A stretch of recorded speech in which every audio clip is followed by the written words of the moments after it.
Correct. I heard he's a little distracted Monday. Yes. But that's okay. Patrick, you're famous. Patrick took them. Isn't that cool? Very good, Pat.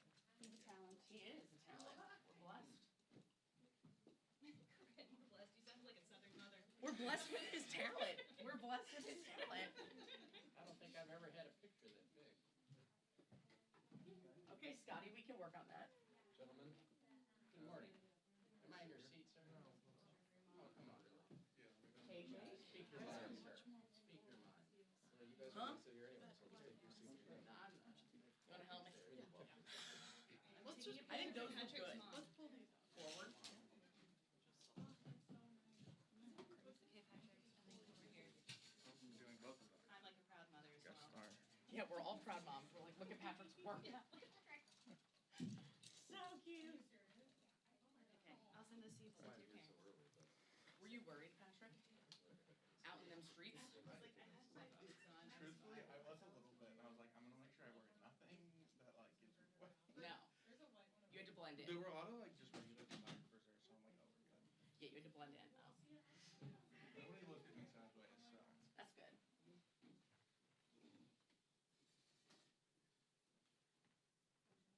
How do they match? I think they match. I take a picture of this. Do you want to close in front of it? No. I did not take them. Patrick took them. Those we sent his mother back. They already sent to his mother. That he faced, you know, the wild crowds The for, wild for crowds. his art. Is this your bag? No. What a niche. Niche and unhinged thing to say. Yeah. Thanks for helping us find this. The cool mango ambassador. She is. You should really do that shop. Yeah, I was gonna say we. Have they seen you? Give me a break. Yeah. I better check, see if I'm still not in Friday afternoon. My card's full of Chuck Schumer here. But you absolutely do.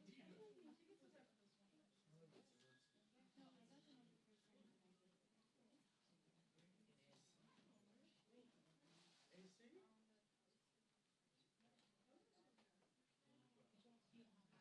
Yes.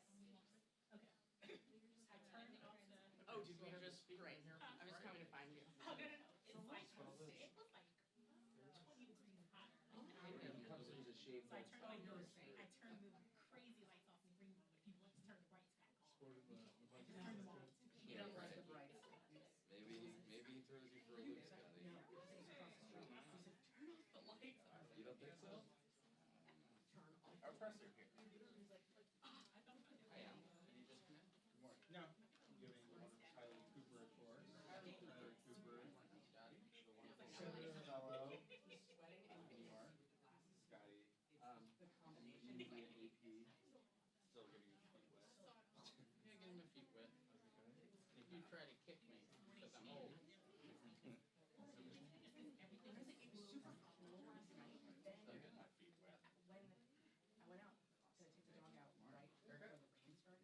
Maybe, I can't even remember week over week. I was like, it's been like Four easels, so, like beautiful all day, all day. All day. We're doing? He's opening a gallery. Oh, an art gallery. The pop-up. So true. I see, I see. Available for sale.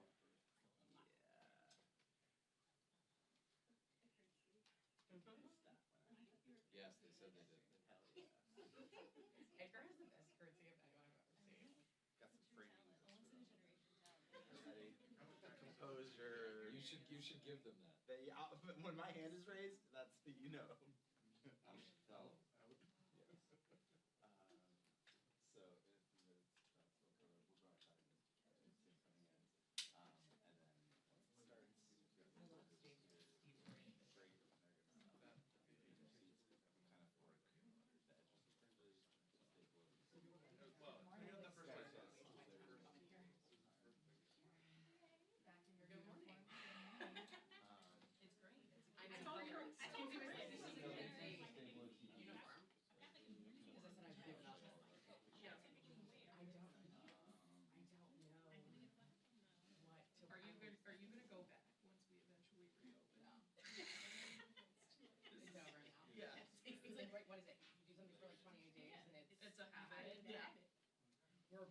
October 20. Day 20, yeah. We're on day 20, so soon. Just 8 more.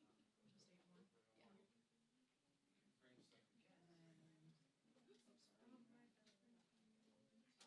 Frame stuff again. She says it looks awesome. For some reason, I don't know why, but I feel like I actually look like Andrew did this with his own production. Should try and get a reflection clock that's never I sharp.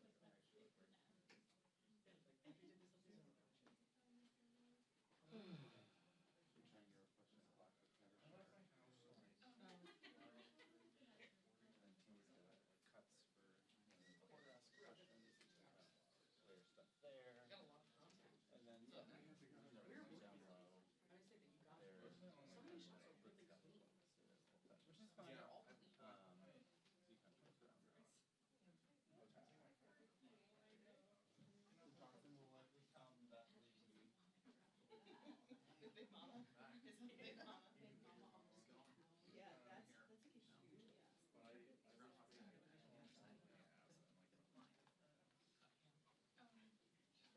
Just as a I like preventative measure. Yeah.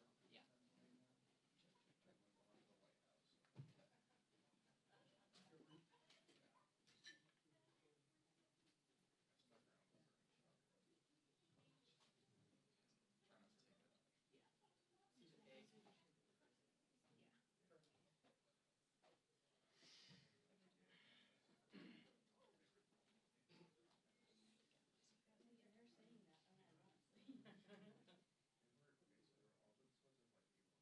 Yeah. Hey, how are you? Good to see you. How's it going? Thank you for everything. I know. Testing. 1, 2. Is this on? Can you hear me at all? Okay.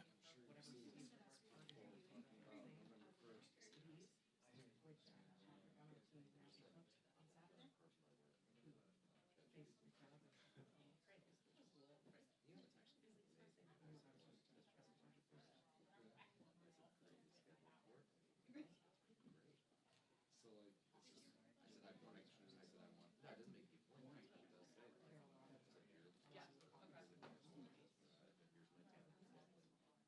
Figure it out, it does. Yeah. Yeah. Right. It says, Time is flat. it says 45, but it's 15, right? Right? Hey Laura. You wanna take the seat? You can take the seat.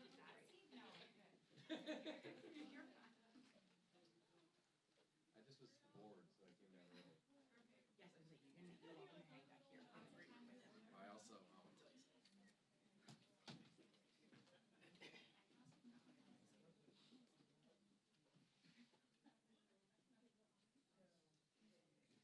You know what I mean? Nothing. Yeah. Shrink. It's a great thing, ChatGPT.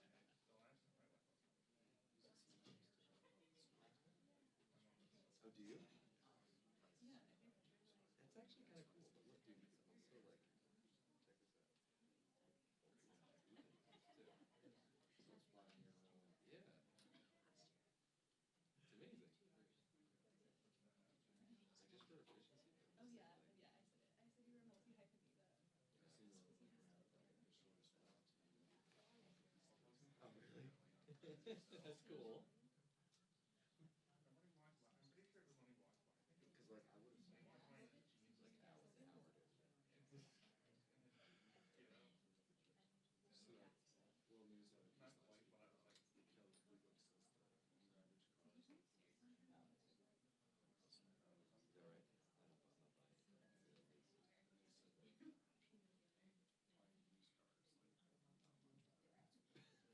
they said like buying used cars like not much better. Right. So I was talking to Phil Bagley about that the other, not the other day, a while ago. He bought his like I was just in touch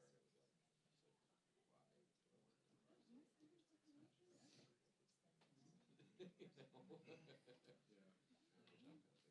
He bought a used car and it was like, why would I want to do that? You know? Yeah. Which I'm kind of thinking about too. I wish I didn't. Because technology just feels like it's just accelerating at a rate that doesn't make sense to own. Like, Print one. not only Text is it to it him. but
That means you don't stop at all. Well, I mean, you stop to. Yeah, yeah, yeah. You don't see. Yeah, so it's like a $14 trip. But we've been, usually we'll break it.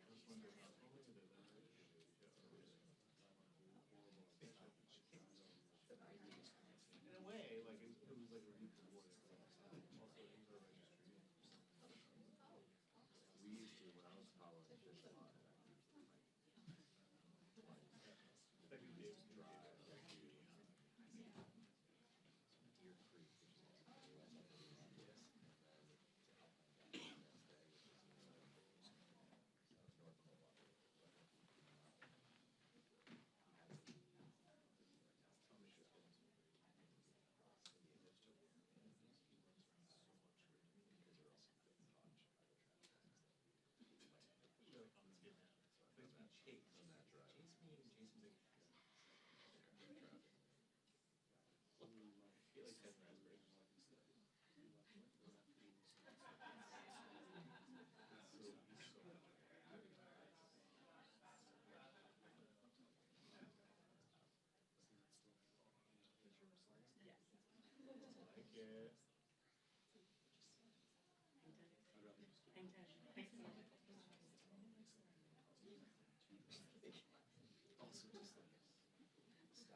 Everyone's in the green room.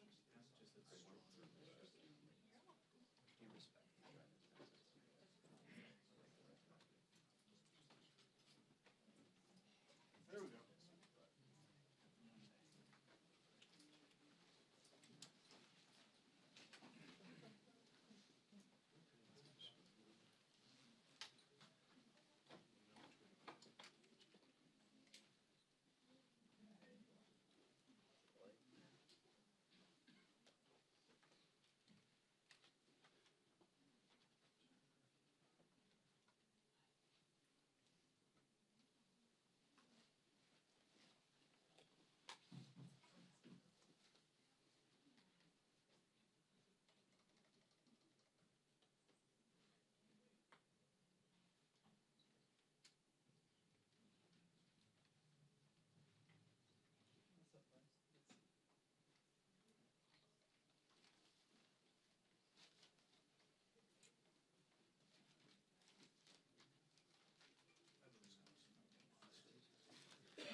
I'm going to raise it since Lisa's not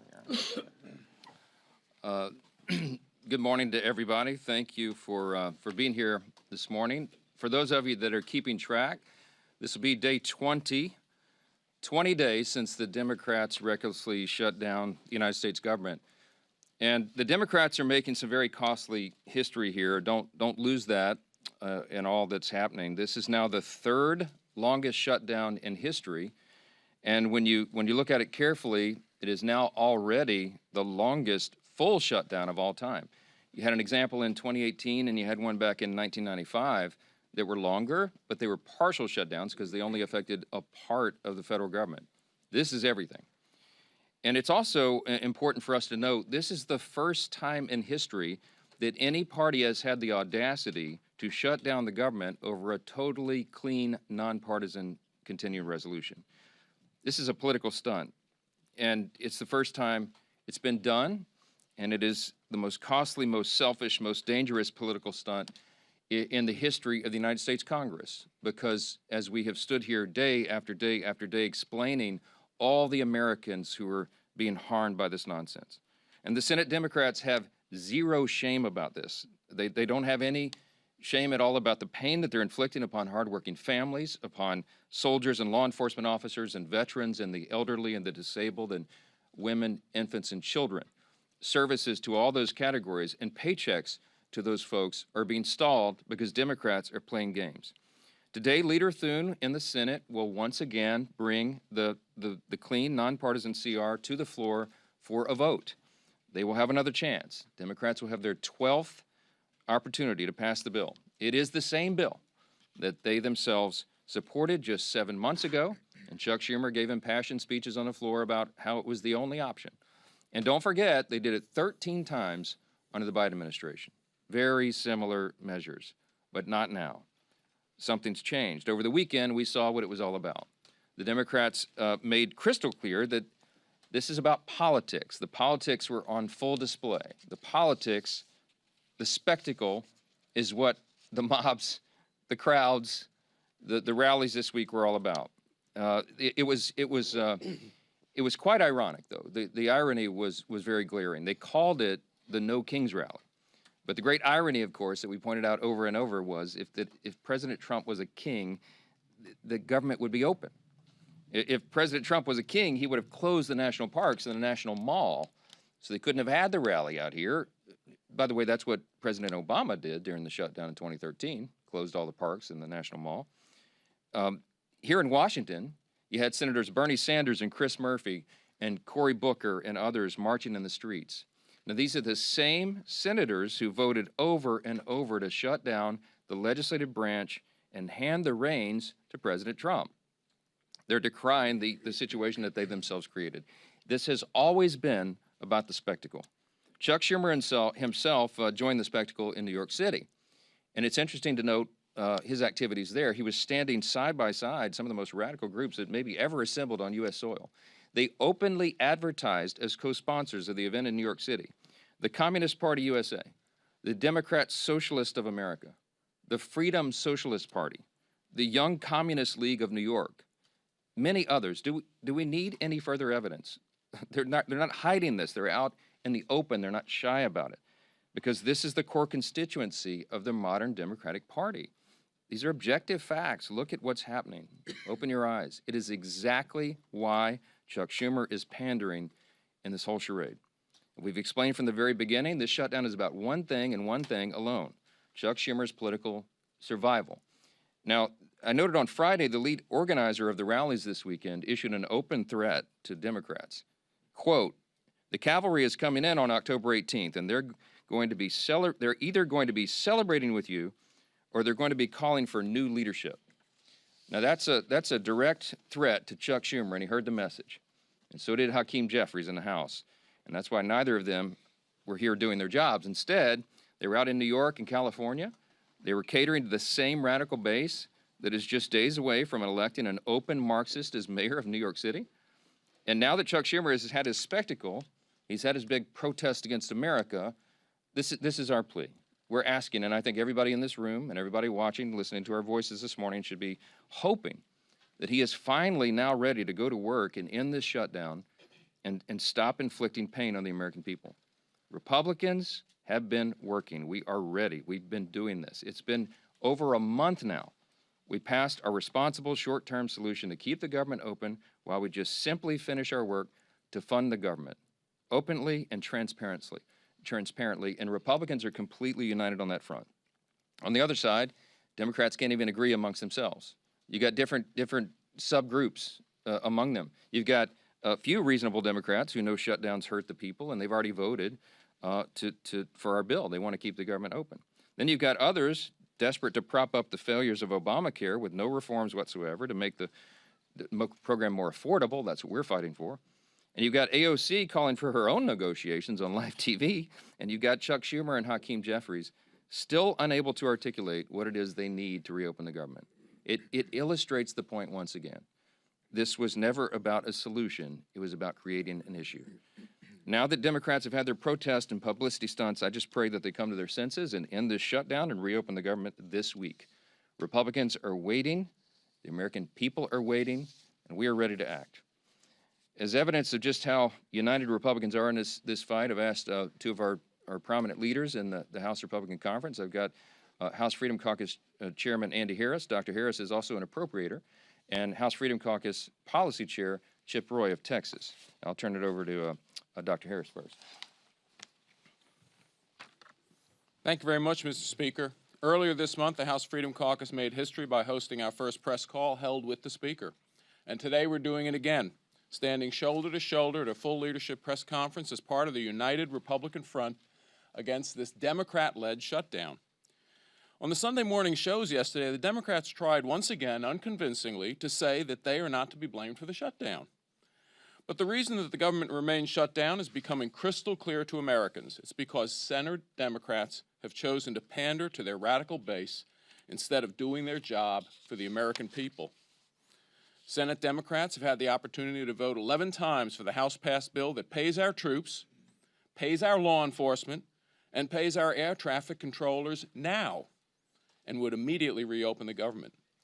Instead, they've sided with the same radical activists who filled the streets this weekend chanting "No Kings" at rallies backed by the Communist Party USA and socialists, the same people who claim to hate power while demanding more control over your life. The question before us now is simple. Will at least 5 Senate Democrats relent and break from their party's left-wing fringe and vote to reopen the government today?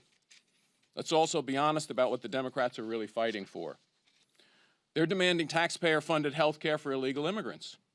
They want to eliminate work requirements for welfare for able-bodied adults who could work but choose not to.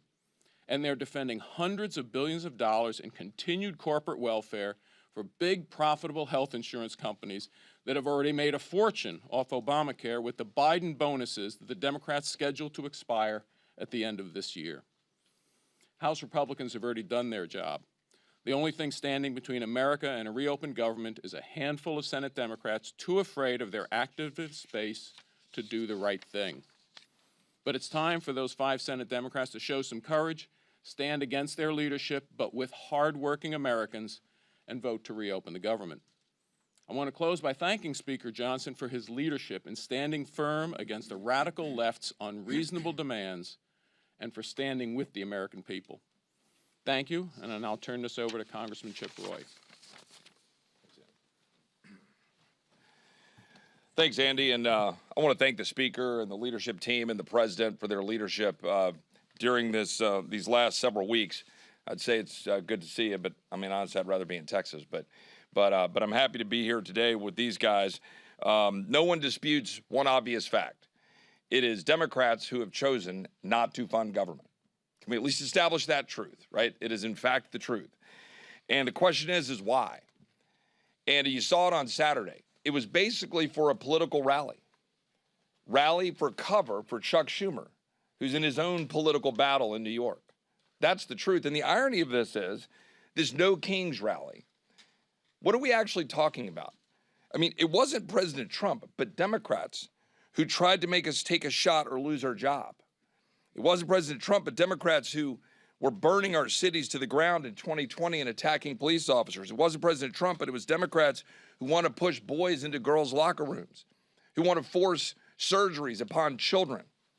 It wasn't President Trump, but Democrats who pushed fraudulent mail-in ballots in 2020 and left the elections in question. And then when Americans dared to question that stuff, they sought to jail the American people. They weaponized the government against the American people. And now they want to turn around and say they're going to have a No Kings rally? This is the dying breath of a bankrupt party, in my humble opinion. All too happy to shut down the government and then have a Chicago teacher walk around with this symbol against her neck. Somebody tell me how that's appropriate. Where are the Democrats that are crying out about how horrific that was? And by the way, where are the Democrats who are calling out the Attorney General in Virginia for calling on the death of children of a political opponent? Where is Abigail Spanberger, one of our former colleagues running for governor of Virginia? Do they not have the courage to call out fellow Democrats for that absurdity? The truth is, we have a president. We don't have a king. We have a president who loves our country, who rightly said yesterday that he's working his ass off to make this country great. He is correct. Brokering peace deals in the Middle East, rebuilding our military, rooting out DEI and critical race theory, declaring cartels as terrorist organizations, focusing on Antifa, defunding the World Health Organization, getting us out of UNRWA, making sure that we target the Southern Poverty Law Center, who are, going after people like our friends at the Family Research Council or ultimately Charlie Kirk, securing the border, passing the Lake and Riley Act. These are the things the American people want us to do, not shutting down the government for political rallies. And the truth is, the Marxists, the radicals, and the Islamists, the Democratic Party promoted this weekend. They cannot handle the truth. The truth is that there is a king, and that king is Jesus. And the president has been willing to say it. His administration has been willing to say it. And Charlie Kirk was willing to say it, and he got killed for it. Democrats are using this ridiculous political exercise to hold hostage the government of the American people, pretending it's about health care. Meanwhile, it is Democrats who've been holding the American people hostage to an unconscionably broken health care system that they themselves created. We're saying no more. We're the party that's standing up for hardworking Americans who can't afford health care, who can't afford insurance. We're not for giving more money to the insurance companies. We're not for a $400 billion blank check to big corporate America and corporate welfare, like my friend from Maryland said. We're not for health care for illegal aliens, but for standing up for American citizens to be able to afford health care, to carry forward the president's good policies like short-term limited duration plans and other ways that people can actually go and afford health care. We're for law and order. We're not for hate-filled lawlessness. We're for common sense, not radical surgeries on our children without parental consent to say a boy can be a girl. We're for a message of hope, hope born in the freedom of those who fought to give it to us through their blood and also through the blood of our Savior, Jesus Christ. Republicans are working to make America great again. Democrats have been trying to run out the clock. And for Hakeem and Chuck, their time is up. I'll turn it over to Steve. Thank you, Chip. Well, you could see Republicans are united strongly in working to open the government back up. We all voted to prevent a government shutdown, and that bill went through the House weeks ago on almost exclusively a party line vote. And since then, for weeks and weeks, that bill has been in the Senate, where Democrats, led by Chuck Schumer, consistently have voted to shut the government down. And we've said all this is about is Chuck Schumer trying to appease his most radical base, the most far-left elements of the Democrat Party, the people who have taken over the Democrat Party. Frankly, they've held Chuck Schumer hostage, and so now Chuck Schumer is holding the American people hostage. And this weekend, we got to see on display what that Hate America rally we've been talking about was really all about. And you could see some of the signs. These are just a few. But over and over again, you could see signs like 8647. I think everybody knows what that's about. Multiple signs like that advocating for the death of our president. And where are the Chuck Schumers of the world calling that out? They didn't call it out. They actually went and celebrated with those people that are advocating for the murder of President Trump and other Republicans. It's insanity. Yet that's where the Democrat Party in Washington has gone. Most Democrats around the country don't buy into that far-left radical socialist base that Chuck Schumer's catering to. And that's why so many are walking away from that party. But in the meantime, that's who is controlling the Democrat Party here in the United States Senate and in Congress. And that's why we continue to be at this stalemate, not because there's some ability for us to come together and find a common ground. We've been trying. We had a provision in the working families tax cut that would have lowered premiums for families, healthcare premiums, by 11%. It was scored by the Congressional Budget Office to do that. 11% reduction in premiums for families. And you might ask, well, why is that not law of the land? Because it passed the House. Well, when it got over to the Senate, it was Senate Democrats who went to the parliamentarian and fought to get that provision removed because they don't care about lowering premiums for families. They really don't, and they showed it over and over again. What do they care about? They care about catering to the most radical elements of their base. You could see the sponsors, and it's been mentioned before, the Communist Party of America, the Socialist Party. Well, that's who's taken over the Democrat Party. That's not who America is. America is not a socialist nation. It's surely not a communist nation. But the Democrat Party here in Washington is trying to pull the country down that rat hole. We've seen it over and over again. That experiment's been tried time and time again, and you could go look at the scrap heap of history to see other countries where it's failed.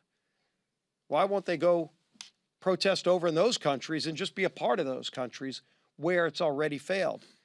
But they come here and they lie about our president. They call him a king, where ironically, they're also advocating for the death of that democratically elected president. And so you've got to see it all on full display. And hopefully that's what Chuck Schumer needed to go through to show them that he's still keeping the government shut down to appease that group. But now that rally is over. And the pain that he has inflicted on American families continues. It's time for Chuck Schumer to end the pain he's inflicting on millions of American families. And finally, vote. Just 5 Senate Democrats need to come together to vote to open this government back up again. We still have big differences, and we'll be negotiating our differences in the weeks ahead. But it's time he releases the American people from this crazy experiment. With that, bring up our whip. Tom Emmer.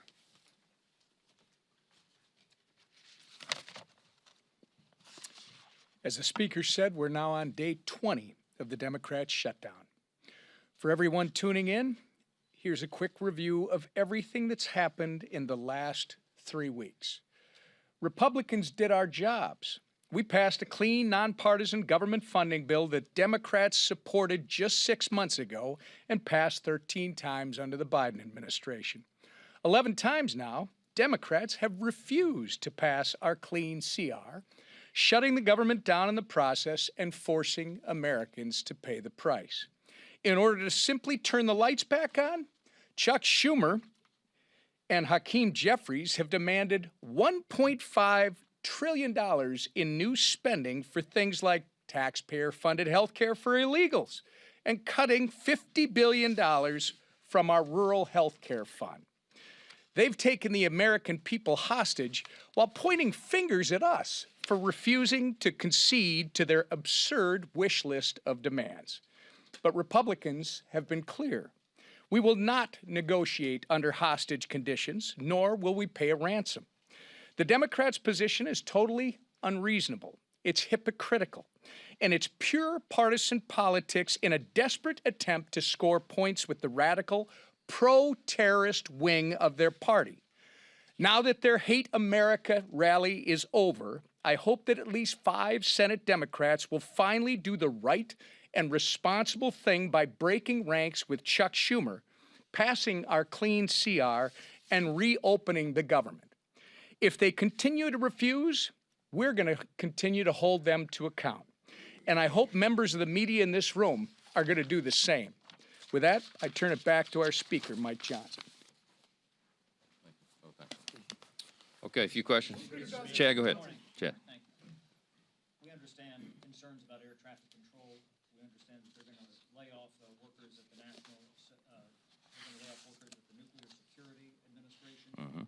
What keeps you up at night about what parts of this federal government are not operating? Well, those are 2 good examples. The question is, when the administration is required to triage federal spending, they have to look and evaluate what are the most essential and what are the less essential functions of the federal government. And they look at policy, personnel, and all these offices. But the things that concern me the most are TSA, for example. I mean, you're right. We are shorthanded already with air traffic controllers, with TSA agents, keeping the airports safe and our flights safe.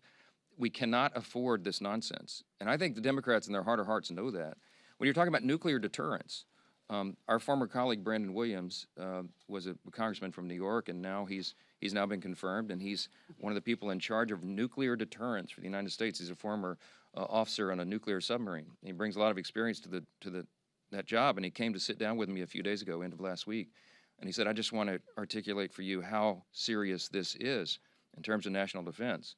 And we didn't get into the classified parts there. We weren't in the SCIF, but suffice it to say that every day that the government is shut down, it is a danger to the American people. We're in a nuclear arms race with adversaries right now. It can't be any more serious than this. China, Russia, Iran, North Korea, you've seen what they're up to. America is the last great superpower on the planet, but we have to maintain that status. And if we get behind on funding or personnel or any of these projects that we're involved in that are at a level that we can't talk about in here, it's very serious. So you have every function of the federal government that is being adversely affected. Of course, it's troops. We got the troops paid, thankfully, the middle of this month, because the president did heroic work. They found money within DOD that they could use on a temporary basis. But that money is going to be exhausted. You can't have the troops unpaid. You can't have Border Patrol agents unpaid. They've got to defend the country. And this is not a game. And that's why you see us so frustrated up here every day. Again, I'm going to reiterate what we said earlier. This is the first time in history that we've been in this situation. There has never been a party that shut down the entire government or a party that shut down, over a clean CR for nothing but political partisan purposes. Their rally illustrated exactly what we've been saying for the last 20 days. This is about politics, and it's disgusting. Yes, sir. Speaker Johnson, you say that the Democrats had a Hate America rally, but what does it say that the President of the United States over the weekend released a video of him pooping on the American people? The President uses social media to make a point. You can argue he's probably the most effective person who's ever used social media for that. He is using satire to make a point. He is not calling for the murder of his political opponents, and that's what these people are doing. I mean, they're in one of these photos. I think there's a picture of the president hanging in effigy by a noose on one of these. The one on the far end. I mean, it's unconscionable. Look, America is built on the idea of free speech. You have the right to protest. Of course, we jealously guard that. I mean, Chip and I are attorneys. We've defended that right in the courts. But what they're doing right now is different. They are trying to incite violence. It's not funny. You don't mock a president who has already had 2 failed assassination attempts on his life. This is not a game. And the idea that communists would be supporting this is unconscionable to us. Look, when we give tours of the House chamber and we bring in constituents and we point out all the historical facts and images around the building, I always start with "In God We Trust," which of course is right above the rostrum of the Speaker's podium. And if you look in the visitor's guide to the House chamber, it says on page 14, when was that put there? Well, it's put there in the early 60s, 1961, as I recall. And it says in the guide that it was put there, Congress voted to put that there as a rebuke to the Cold War era Soviets. Why? Because their philosophy, that's what it says, a rebuke to their philosophy. Their philosophy was Marxism. Marxism begins with the premise that there is no God. It is antithetical to who we are as Americans. The Declaration of Independence says we're created by God and He's the one that gave us our rights. It is in God whom we trust. That is the national motto. That's what America's built on. What those people are advocating for is at its essence un-American. And when they go the next step and they call for violence on political officials in an environment that is already a heightened threat environment, it's dangerous stuff. They had the right to do it. Congratulations, they didn't burn any buildings down. That's a big achievement for the left, to have some kind of gathering where they don't have a looting and riots and burn a building down. There was, I think, some in Portland, they threw bottles and bricks and stuff at the ICE facility because that's what they do for fun now out there. But they had a free speech event. Congratulations. But you need to look past that and look at what it is they're advocating for openly, and it's really scary stuff. Yes, ma'am. Second row. Yes, ma'am. I was actually pointing to her. I don't think you've asked a question before. Go ahead.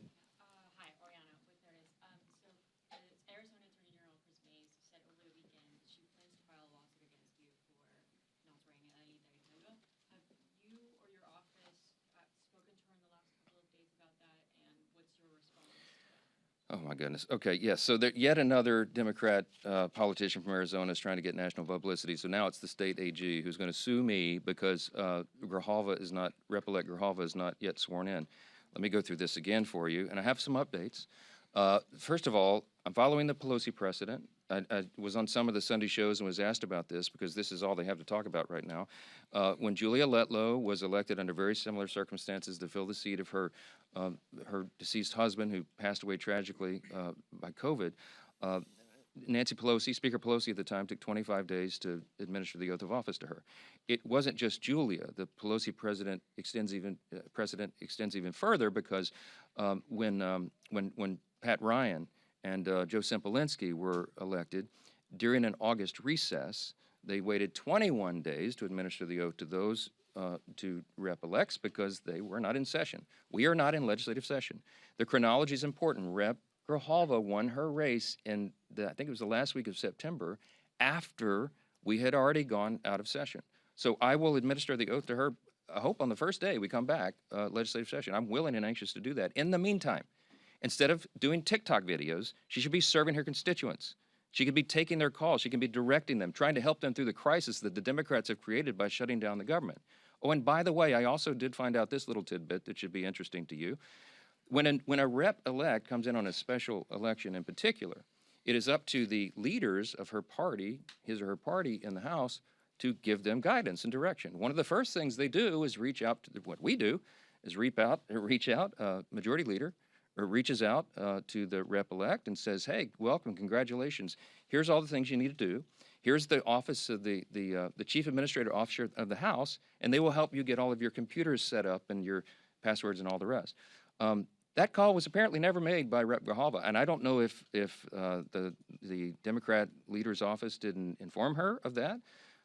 But I found out this morning that the person who runs that office in the chief administrative office is on furlough because they voted to shut the government down. And so that person didn't reach out affirmatively, but now it's been sorted out, and I'm told they're going to her office today because she made a TikTok video saying that she couldn't use her computers. Well, she'll be able to use her computers now. Okay, she has 16 staffers.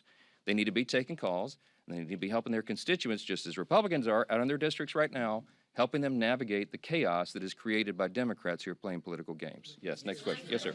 Are we not fast approaching the point where this CR doesn't buy you time for appropriations? Well, I would defer to my appropriator buddy up here, but here's the thing. The appropriators have been doing great work. They're continuing to work. Even during the shutdown, they're working individually and on their subcommittees and among themselves and even across the aisle to get the next batch of appropriation bills ready for passage. Is the time eroding quickly? Yes. Is it dangerous for them to shut the government down right now? Yes, because we have very pressing matters that we need to handle, but we can't do it when the Senate is stalling all of that, stopping it. We passed 12 separate appropriations bills through the House committee. They've done their work. 3 of them off the House floor. 3 bills off the Senate floor. They don't match up exactly, so we're going to a conference committee on that. We have to finish that process. We have to rebuild the muscle memory for regular order, because that is how we serve as good stewards of the American taxpayers. We're anxious to do that. We hope the Democrats will see the light. We hope that you will ask them the tough questions this week. Why in the heck are you doing this? What is the point? What is the purpose? And don't let them say it's about Obamacare subsidies, because that was always going to be the subject of debate internally and across the aisle between the caucuses and amongst everybody in the month of October. And they are now eating up the clock for us to have the thoughtful debate about reforms and things that might be necessary if indeed that's going to be extended. So it's on them. You need to ask them the tough questions. We're here to do the work. We'll continue to do it. Thank you all.